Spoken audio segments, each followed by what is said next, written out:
Hello दोस्तों, sky educate पे आप सभी का स्वागत है। तो हमने नई ज्योग्राफी एनसीईआरटी क्लास 6 की का डिस्कशन करना स्टार्ट किया है।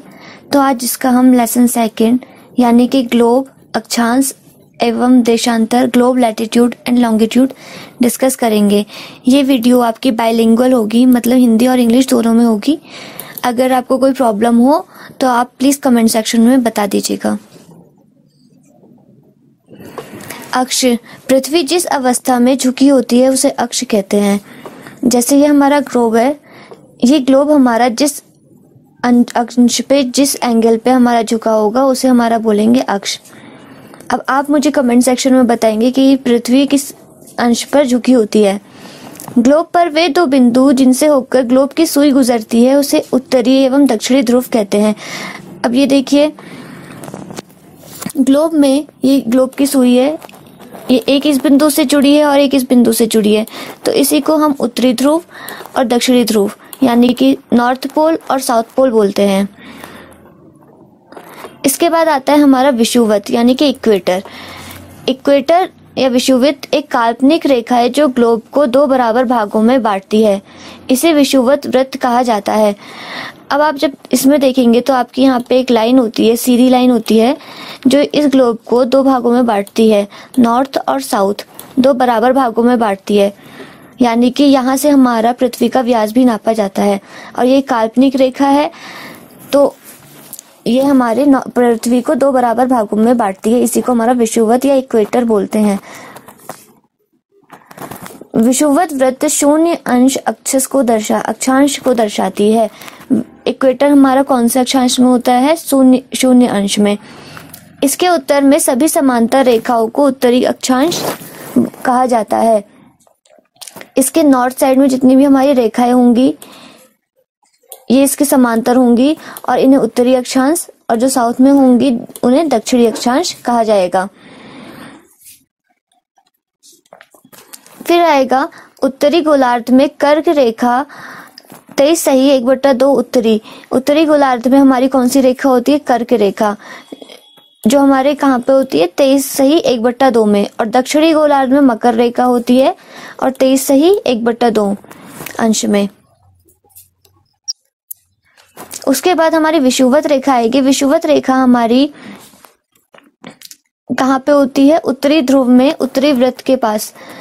ये हो गई हमारी ट्रॉपिक ऑफ कैंसर, और यहाँ पे होगी हमारी उत्तरी ध्रुव व्रत रेखा, और यहाँ पे होगी हमारी दक्षिणी ध्रुव व्रत रेखा अपने अपने पोल के पास में। तो ये कौन से अंश में होती है? 66 सही 1/2 में। दोनों का नाम सेम होता है, बस इनका उत्तरी ध्रुव और दक्षिणी ध्रुव में अंतर आ जाता है। पृथ्वी के कटिबंध हीट जोन ऑफ अर्थ। ताप कटिबंध हम पृथ्वी के देखेंगे तो पृथ्वी में कौन कौन से जोन होते हैं? उष्ण कटिबंधीय, शीतोष्ण कटिबंधीय, शीत कटिबंध। तो अभी कहाँ पे होते हैं? ये हमारा ग्लोब हो गया।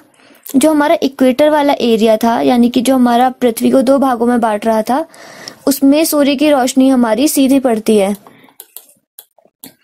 सीधी पड़ेगी तो ये हिस्सा हमारा गर्म जोन हो जाएगा। जो सबसे गर्म जोन होता है उसी को बोलते हैं हमारा उष्ण कटिबंध जोन या फिर टॉरिड जोन। और फिर उसके बाद हमारा शीतोष्ण आएगा। शीतोष्ण यानी कि ना ज्यादा ठंडा ना ज्यादा गर्म, तो ये आएगा हमारा यहाँ पे। इसे बोलते हैं टेम्परेट जोन। यानी कि जो हमारी कर्क रेखा और मकर रेखा है उस पे हमारी ना तो सूर्य की रोशनी एकदम सीधी पड़ती है और ना ही बिल्कुल कम पड़ती है। तो ये यहाँ हमारा मॉडरेट टेम्परेचर रहता है, यानी कि माध्यमिक टेम्परेचर रहता है, ना ज्यादा ठंडा ना ज्यादा गर्म। इसे बोलते हैं हमारा टेम्परेट जोन यानी कि शीतोष्ण कटिबंधीय जोन। फिर आएगा हमारा शीत कटिबंध। शीत कटिबंध हमारा जहाँ पे हमारी सूरज की रोशनी सबसे कम पड़ती है, यानी कि नॉर्थ पोल और साउथ पोल वाले हिस्से को हमारा बोलेंगे शीत कटिबंध यानी कि फ्रिजिड जोन। इसके बाद हमारे देशांतर आएंगे। देशांतर हमारे देशों को दो बराबर भागों में, हमारे देश के बीच से गुजरने वाली रेखा को बोला जाता है देशांतर।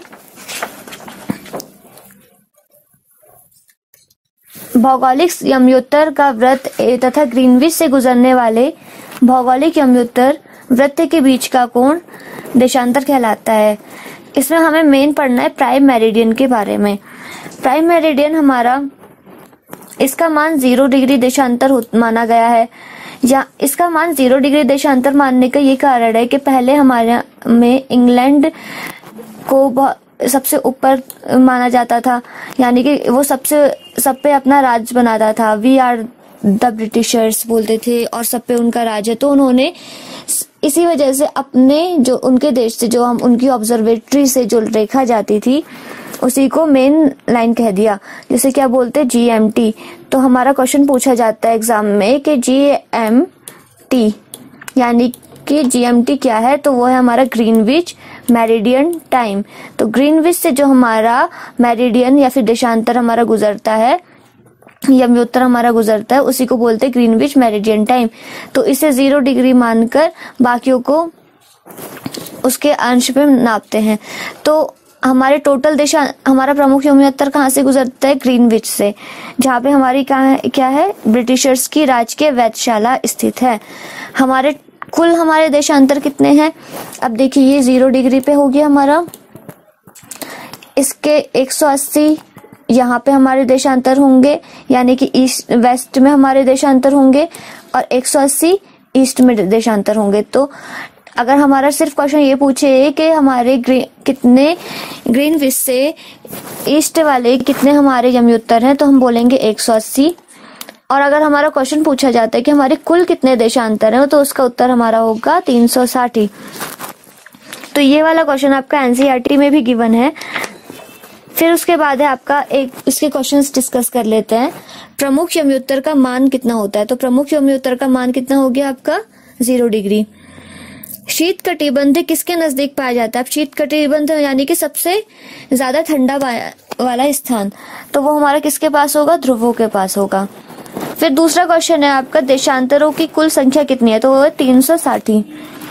दक्षिणी ध्रुव वृत्त किस में स्थित है? तो दक्षिणी गोलार्ध में। फिर उसके बाद आएगा आपका ग्रिड किसका जाल है? ग्रिड किसका जाल है? हमारा देशांतरों का जाल है। ठीक है गाइस, और अगर आपको कोई कंफ्यूजन हो तो आप कमेंट सेक्शन में बता सकते हैं, और इसमें या वीडियो लेक्चर में कोई प्रॉब्लम हो तो भी आप मुझे कमेंट सेक्शन में बता सकते हैं। And please don't forget the press the hit like button. Thank you and have a nice